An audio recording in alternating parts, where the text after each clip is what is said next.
आपल्या जन्मकुंडलीमध्ये किंवा हस्तरेषेवर षडाष्टक योग याचा अर्थ काय? षडाष्टक योग जर हातावर असेल किंवा जन्मकुंडलीत असेल त्याचा अर्थ काय नेमका म्हणायचा?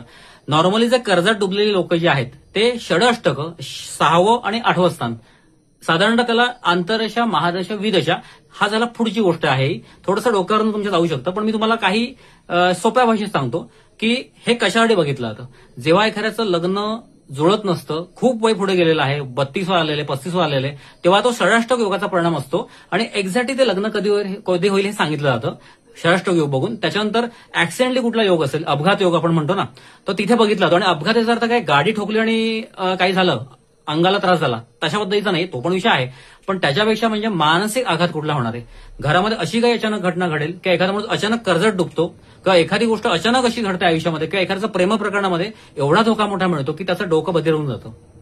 तर अशा वेळेला षडाष्टक योग बघून फ्युचरमध्ये त्या माणसानं कसं वागलं पाहिजे, किंवा एखादी स्त्री असेल, पुरुष असेल, आणि खास करून पैसे असतात ना, उधाऱ्यावर दिलेले लोक आहेत ना, हे सगळे षडाष्टकमध्ये अडकलेले लोक आहेत.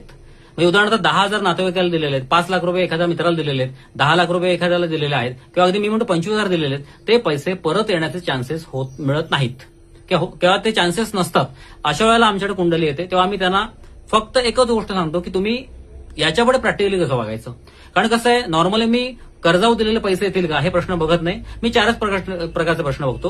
कर्ज प्रकरण, आमची चोरी झालेली आहे, कारण कसं आहे ह्याच्यामध्ये डीपमध्ये जाण्यात काही पॉईंट नसतो, बऱ्याच जणांचा ते लॉसच होतो, त्याच्यामुळे हे प्रश्न मी बघत नाही. पण जर तुम्ही एखाद्या गोष्टीमध्ये पार्टनरशिपमध्ये जाणार आहात तर षडाष्टक योग बघून पार्टनरशिप चांगली की वाईट, पार्टनरशिप ही बायकोशी पण तुम्ही करू शकता, नातेवाईकाशी करू शकता, मित्राशी करू शकता, मैत्रिणीशी करू शकता, फॅमिली फ्रेंडशी करू शकता. पण ज्याच्यामध्ये जर गेल्यानंतर जर खड्ड्यात पडणार तुम्ही असाल आणि कर्जबाजारी होणार असाल तर षडाष्टक योग बघून एक्झॅक्टली बघता येतं की साधारणतः थोडक्यात धोके मेन म्हणजे आता मी तुम्हाला उदाहरण म्हणून सांगितलेलं आहे, मते अर्थ फक्त लक्षात घ्या. षडाष्टक योग, षड आणि अष्टक हे सगळं बघत असताना तुम्हाला आयुष्यात धोके कुठे कुठे आहेत हे बघून आम्ही क्लिअर सांगतो की बाबा इथे धोका आहे, किंवा हा बिझनेस तू करू नको म्हणजे नको, किंवा हा बिझनेसच तू कर, ह्याच्यामध्ये 100% यश आहे. आणि किंवा एक नोकरी करणार असाल तर तुम्ही ह्या कॅटेगरीमध्ये करा, किंवा तुम्ही डिग्री घेताना खास करून माझ्या डिग्रीसाठी लोक येतात की आताची पालकांची मुलं जी आहेत 9वी 10वी मध्ये, तर ते पालक आता मला षडाष्टक योगसाठी येतात की आम्हाला षडाष्टक योग बघून सांगा, किंवा कुंडली बघून सांगा, किंवा खास करून हस्तरेषा, त्याच्यामध्ये माझी मास्टर आहे, हस्तरेषा बघून सांगा की असे काही कुठले योग नाहीयेत ना, तर आणि योग असेल तर त्याच्यावर उपाय.